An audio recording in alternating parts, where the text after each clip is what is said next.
がここにいるうちの本物のスクールスポーツのために行こうぜベイビーバンこの国は気をつけて、現実になることがありますからね。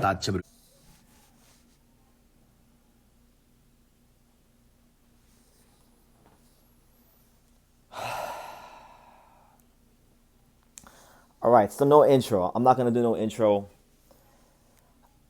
I'm a I'm a good sport, so I take my losses how I take my wins. Before I get into the fight, let me tip my cap and give all the respect in the world to the new champion, Ricardo Sandoval, the new WBC WBA unified light flyweight champion, Ricardo Sandoval. He's earned this moment.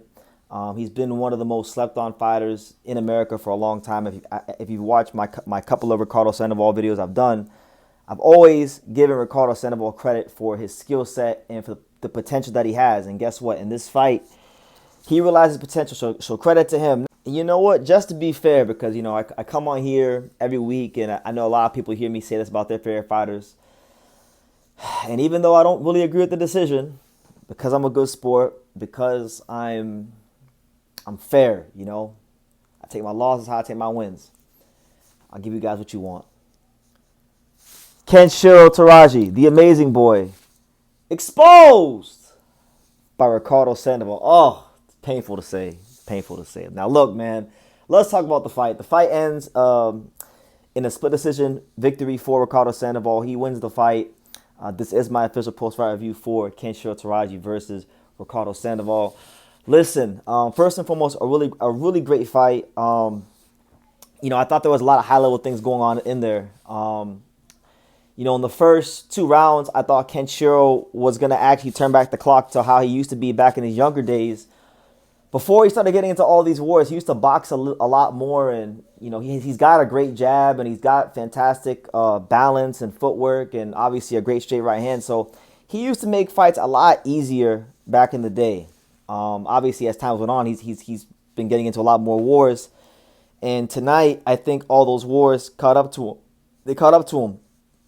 Because he wasn't bad, like he didn't look washed. He lost enough of a step to where a guy like Ricardo Sandoval could now hang with them and be competitive to get a decision. There were a lot of rounds in this fight where Ricardo Sandoval, because of his versatility, his ability to box, his ability to mix it up from being the boxer to being the pressure fighter to being the counterpuncher, like he would switch things up a lot. And so because he was always changing things in those middle rounds, it lowered the punch output for Kenshiro, and it really it didn't allow him to get in range as much to land his money punch, which is the straight right hand. Now, I think it was like round 4, round 5, Sandoval was really starting to get momentum and run away with the fight, it seemed like, and then Kenshiro, just like that, bang, he landed a 1-2 down the middle, he got a knockdown, and it looked like Kenshiro had once again flipped the script and summoned something deep that, like he's done so many times in his career. He's gone to the well so many times in his career.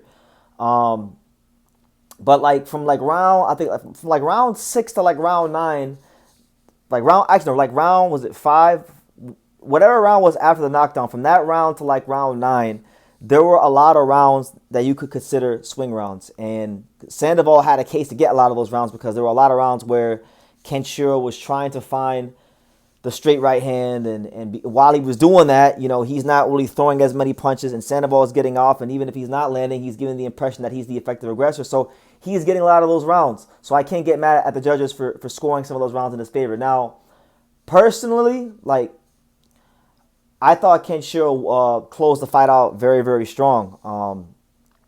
Around the 10th, in the 10th round, he started to land really hard body shots, and he started to back Sandoval up.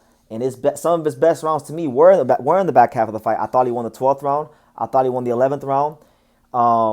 He was landing a lot of body shots. He was pushing Ricardo Sandoval back. He was finding a consistent home for the straight right hand. And it looked like if he would have put maybe 2 or 3 more together, he might have really hurt Sandoval and had a chance to get him out of there. But ultimately, Sandoval was crafty enough, tough enough, durable enough, and good enough to go the distance. And he got rewarded for his efforts with the decision. So am I mad about it? No, because I've told you guys every time I've ever the handful of times I've got on my camera and talked about Ricardo Sandoval, I've told you guys, I've sung his praises and told you guys how good of a fighter he is. I made my first Ricardo Sandoval video back in December, and I was saying it back then that Ricardo Sandoval is one of the most underrated fighters in boxing, and people wasn't really paying attention to what I was saying. I said it in my preview for this fight. I said, look, I'm not just putting Kenshiro on an upset alert. I'm putting him on an extremely high upset alert because I knew what Ricardo Sandoval was capable of, and with Kenshiro coming off of the fight against Seigo Yuriokui, and the war that was, there was always that thought that maybe he might lose enough of a step for Sandoval to beat him, and that's what happened. Now, I have to go back and rescore the fight round by round, but in my opinion, I thought Kenshiro won the fight. I thought he won the fight by at least a round. I thought he closed the fight strong. I thought with the knockdown and the back 2 rounds, the 11th and 12th, and the knockdown, I feel like he won enough rounds to win this fight or at least get a draw. But I'm going to go back and watch it and not let my emotions get involved or take away from Sandoval's moment. He deserves this moment. He's been a really good fighter for a long time. And, everyone who want to see Kenshiro off the pound-for-pound list, you're going to get your wish. He's going to be off the pound-for-pound list. He'll be off my pound-for-pound list. He'll be off Turkey's pound-for-pound list. He'll be off every pound-for-pound list. But can't take away from the fighter he's been over the years. 13 career world title defenses, two division champion, 5-time world champion. One of the best fighters of our era. That cannot be taken away from him. So, shout out to Kenshiro. But I want to talk about Sandoval because now that he's the unified champion, Ricardo Sandoval, there's potential unification fights out there for him now with the likes of Masamichi Ibuki and Anthony Olascuaga, 2 former Kenshiro opponents. And I think they're both really good fights. I think Sandoval versus Olascuaga could do really good business in Southern California. Olascuaga's from LA, and Sandoval's from Rialto, which I know is somewhere in Southern California. I don't know exactly where, but I hear it's kind of out of the way. So that fight could actually be a fight that Golden Boy, in conjunction with Tekken Promotions, does in America. I feel like Sandoval and Olascuaga have paid their dues in the sport. They deserve to be in a big-time event in their hometown. And what better way to do it than in a unification fight? I think Olascuaga versus Sandoval will be a dynamite fight. Not sure who would win. I haven't had time to really think about it, but I think I'd probably lean towards Sandoval. I think Sandoval's got a bit more in his bag than Olascuaga. As far as Sandoval versus Ibuki, Ibuki, now that's an interesting fight too because Ibuki is the only other guy that's defeated Kenshiro. So it would be the only two guys that have beat Kenshiro facing off against each other to determine who is truly the best fighter that Kenshiro fought. So that'd be pretty cool to see.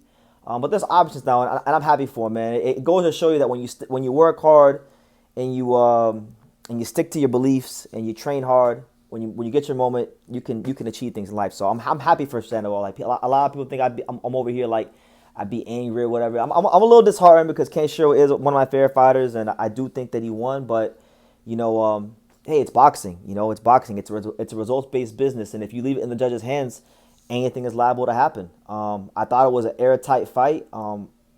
I thought that it could have went either way, so I'm not angry at the decision. I thought this was a great fight. It was one of the best fights. It was one of the best fights I've seen all year. From the Sandoval side of things, I really enjoyed Sandoval's just his versatility in the adjustments he kept making. Sometimes, he would just be defensive and be in the high guard. Sometimes, there was a couple of times in the middle rounds where he would throw punches and then shift into the southpaw stance and then throw like an overhand left out of the southpaw stance. There'd be some times where he'd circle the ring and make Kenshiro have to reset his feet. He had a great game plan, and him and his whole team, they deserve all the credit in the world. So, yeah, there's that. And as far as Kenshiro, look, the war has caught up with him. And, we can kill all the Bam Rodriguez talks now. Hey, you know what? I'll say this because I've said this in other videos. I'll say it here. I was saying it in my preview. I said, look, truth be told, Ricardo Sandoval is a guy that Bam Rodriguez should have been fought. But he just didn't have the popularity, the fanfare, or the push to be in people's eyeballs, to be in position for that fight. But like Bam has never fought no Mexican American fighter. He's a Mexican American fighter, just like Bam. He beat the guy that was linked to fighting Bam in a potential pound for pound fight. So why not maybe explore that? I like that fight. Ricardo Sandoval is beneath 30 years old, so he fits the criteria of a young fighter in his prime. He's a Mexican American. He's really good. He just beat a guy on the pound for pound list, a potential future Hall of Famer in Kenshiro Teraji. I feel like that could be a great fight. I mean, the world is his oyster now. You are the champ, Ricardo. So shout out to you, Rialto. Stand up. And that's what it is, man. Kenshiro Teraji. He was good for spots of this fight, but it just wasn't consistent enough for some of the judges. I thought, I had no problem with if they scored the fight close and he would have just lost, but like that 117-110 scorecard was ridiculous, and I think that was just a big like F you to Kenshiro. I don't know what the vendetta was against Kenshiro, but it's boxing. It's part of the game. It's part and parcel of the business. When you leave fights to go to the judges, anything can happen. So hey, he lost. Ricardo Sandoval was the better man on this day, and hey, good for him. And for Kenshiro, a loss doesn't take anything away from him. I mean, he performed well in his loss. Sometimes it's not even about losing fights. Sometimes it's about how you lose. He fought very, very well in this fight. He got a knockdown. He put Ricardo Sandoval on his ass and had him hurt in the later rounds. A lot of y'all guys, favorite fighters, can't even say that they did that, But like my favorite fighters, like Roman Gonzalez, Kenshiro Teraji, my favorite fighters, Angelo Leo, when they lose fights, they actually hurt their opponents. They do something to actually be a threat to their opponents. So you can live with that, But anyway, that being said, guys, what do you think? What do you think about Kenshiro versus, or what did you think about Kenshiro versus Sandoval? Did the right guy get the nod in your eyes? Did Kenshiro get screwed? What do you think? I'm not going to say Kenshiro got robbed. I want to make it abundantly clear that I'm not here to cry or anything like that, or take away for anything. Ricardo Sandoval did enough to win this fight.